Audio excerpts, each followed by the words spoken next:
Ladies and gentlemen, I take pride in introducing the greatest show on earth.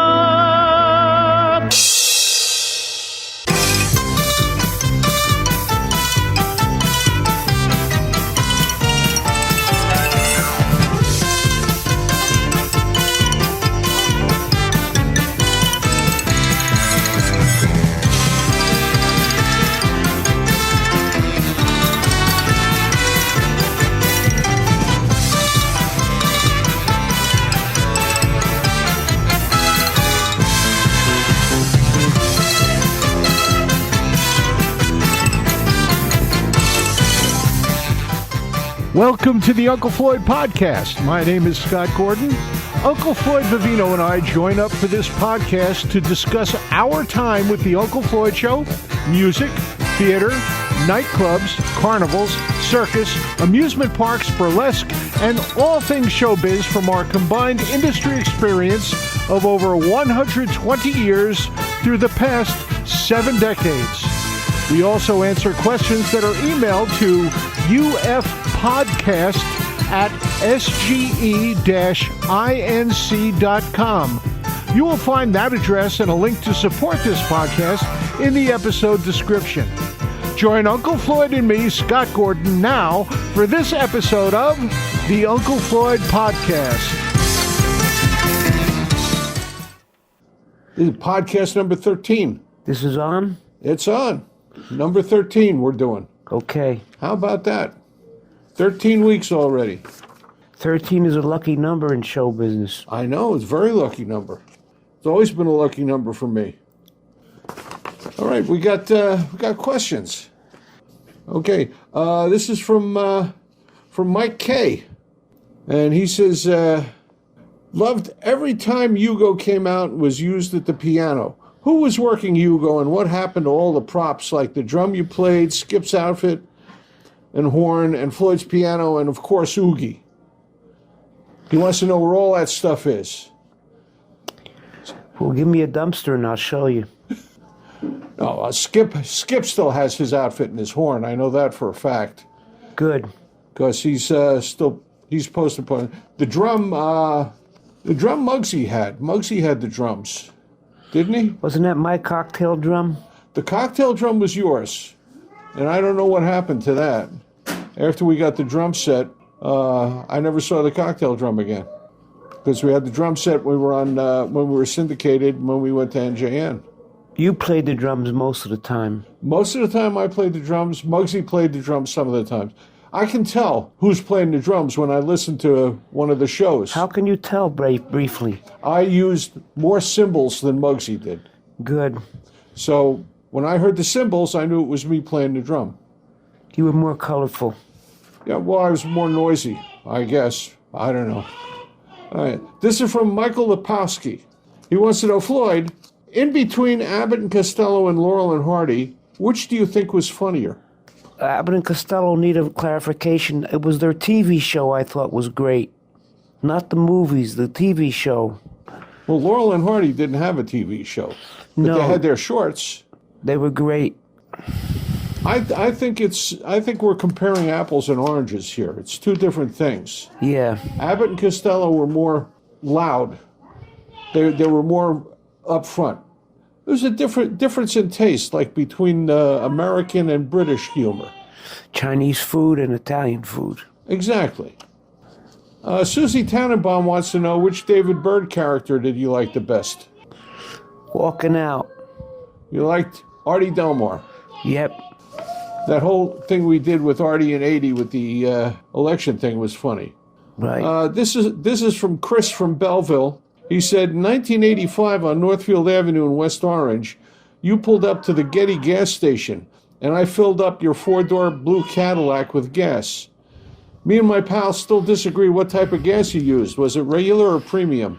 Regular. Yeah, I never paid for premium gas. No, I didn't, because we believed that if it run through the motor, it was good enough. Bob Roma Sr., who's in Palm Bay, Florida, wants to know, what period of time was Skip Rooney a cast member, and are you still in touch with him?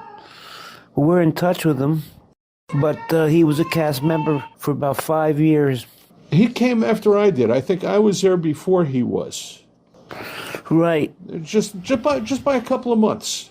Yeah, it was 1976. I started in September of 76.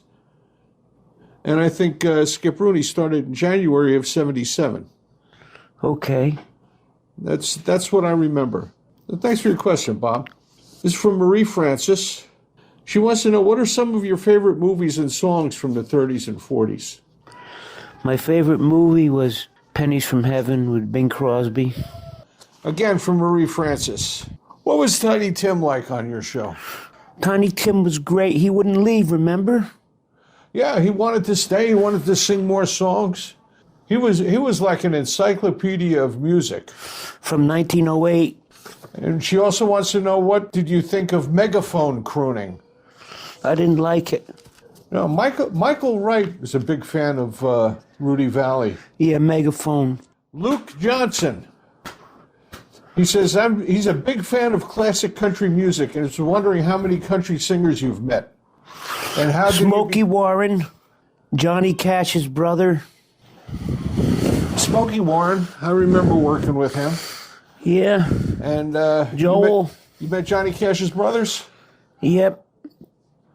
How did you become interested in country music? I always liked it. I played with Doc Prentice, don't forget. And Doc Prentice was hillbilly. He was a hillbilly kind of guy. I remember other guys worked with. I'm totally lost for names now, so forget that. Country western guys? Yeah. This is from Dennis Aleo. He wants to know if you ever performed in another country like Canada, Europe, or the Bronx. I performed in Canada a lot. Well, you also did a movie in Thailand. That would be performing, right? Yep. And I'm sure when you were hanging around with the guys after shooting, you were doing other stuff. What was that like? What was Thailand like? We went to a bar afterwards. And Robin Williams walked in one night. He said, "Those are my guys. Those are my men," he said. "Don't let them pay for anything. Give me the bill." And we drank all night. From Arthur Ford. Did Floyd personally select the bands that appeared on the show on Channel 68, or did others help? Others helped. I didn't know the punk bands. Dave Bird did a lot of the band booking. He did, and he listens now, so make sure you mention him twice. And did most of the bands contact the show and ask to go on? Yep. We never pursued any of the bands. We didn't promote them either. And what were there bands that wanted to go on and weren't selected? Yes. Yes, Barney Rubble and the Stubble. Their content-wise, there was a bunch that we could not use at all because their music was not suitable for broadcast to the audience that we were aimed at. You know, we had to keep within the boundaries of decency. Got a couple of questions from Lynn Femia. Go ahead. What post-Uncle Floyd show gig did you enjoy the most? What does that mean? Stuff you did after the Uncle Floyd show was over. Which ones did you like the most? Performing at Lynn Femia's house. What about Colucci's? Well, that's the professional working. She also wants to know, how were the towns selected that you went to visit in Uncle Floyd's New Jersey? They called us, and we went. Did they contact you, or did they contact Pat Marucki? Both. What was your favorite radio show that you did? My Italian show was the most successful as well. That was a lot of fun doing that show. I heard a lot of music I never heard before, and you know how much I like music. And her last question is, how did you pick the Viewer of the Week on the show? What was the selection process like for Viewer of the Week? They had to have a strict code we went by. They had to enjoy the show, and they had to say something nice about it. And if you help get an article in the paper or something like that? Right, publicize the show, publicity. All right, I think we got enough for podcast 13, and we're going to get that out. Just wanted to let everybody know, if you'd like to get your questions answered on the podcast, all you have to do is send an email to ufpodcast@sge-inc.com. That's ufpodcast@sge-inc.com.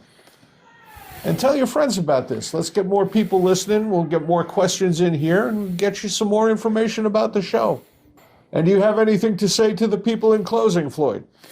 Again, I'm very touched by all the correspondence they sent while I was in a hospital with brain surgery. All right. And we'll see everybody next time for podcast number 14. This was the Uncle Floyd Show. Is also on stageit.com/SGE-INC every Tuesday night at 8 p.m.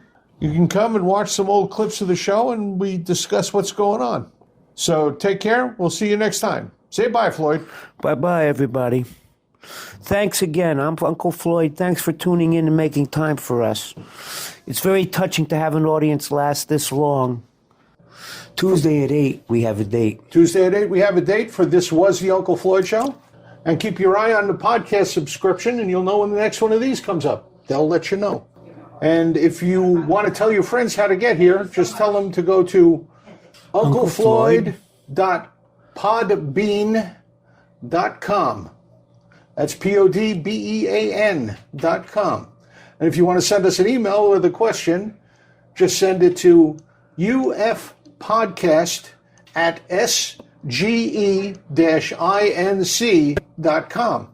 And it gets right to me, and I bring it over here, read to Floyd. We answer your questions about the show or anything about show business. Any part of show business, we'll be glad to answer. Very good.